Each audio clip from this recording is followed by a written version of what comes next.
Hello, dear viewers and listeners, and thank you for tuning back in on my channel. My name is Lolo Bottoms, and for Story Hour Sunday this week, we're going to do it a little bit different. Don't worry, it is absolutely time to go on a new adventure, and we'll start with that shortly. But I'd like to tell you a little bit about the process of how I pick my stories. For Story Hour Sunday, of course, I like my stories to appeal to a broad audience and be appropriate for all ages. But those are not the only limits I have to keep myself to.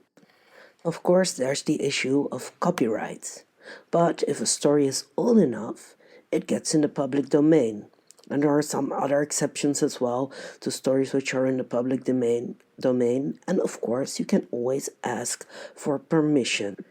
After all the rules and commercial reasons, there comes the most important. The story needs to be fun. It's good for me to like a story, and a story that I think my audience will like, which has some queer influence, but also a story which I can portray several different characters of.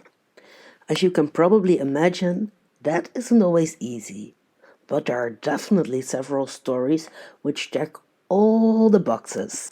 The story we're about to start is legendary to say the least. The book itself is 124 years old. It was categorized as a children's fantasy novel. The book got several sequels and inspired not only other authors but a plethora of creatives. As early as 1902, the first Broadway musical inspired by this book was made, and in the decades following, several movies and other musicals followed, which most of them became classics of their own. This story, and especially its 1939 film adaptation, holds a very special place in queer history as well. Way before dating apps, the internet in general, and in a time when queerness was considered illegal in a lot of places, when you thought someone might be gay as well, it was common to ask questions in code. So if you were looking for confirmation if someone was gay, you might ask, "Are you a friend of Dorothy's?" I guess by now you know. We are going to read L. Frank Baum's The Wonderful Wizard of Oz. 124 years ago, when this book was published for the first time, L. Frank Baum wrote his own introduction to it. Even though the month was April, the year was 1900, it was in Chicago, I still think it is accurate for nowadays. So here goes his introduction. Folklore, legends, myths, and fairy tales have followed childhood through the ages. For every healthy youngster has a wholesome and instinctive love for stories, fantastic, marvelous, and manifestly unreal. The winged fairies of Grimm and Andersen have brought more happiness to childish hearts than all other human creations.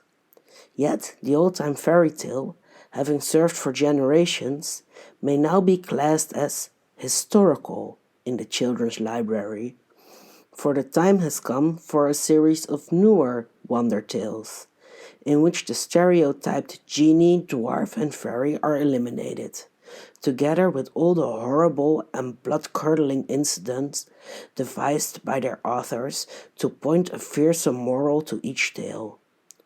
Modern education includes morality.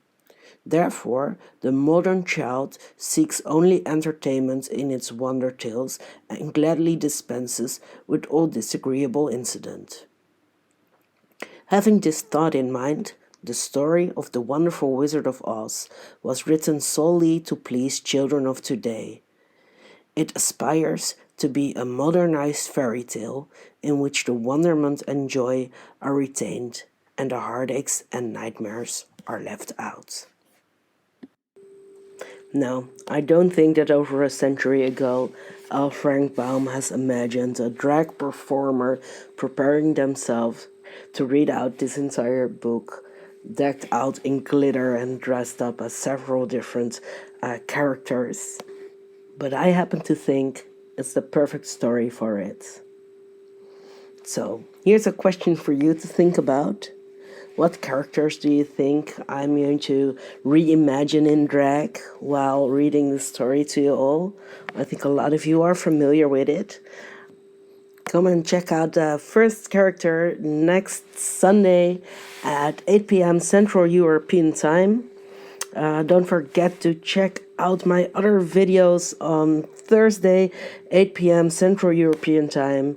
I post shorts almost every other day and do some community posting as well. So do check out that tab when you go to my channel.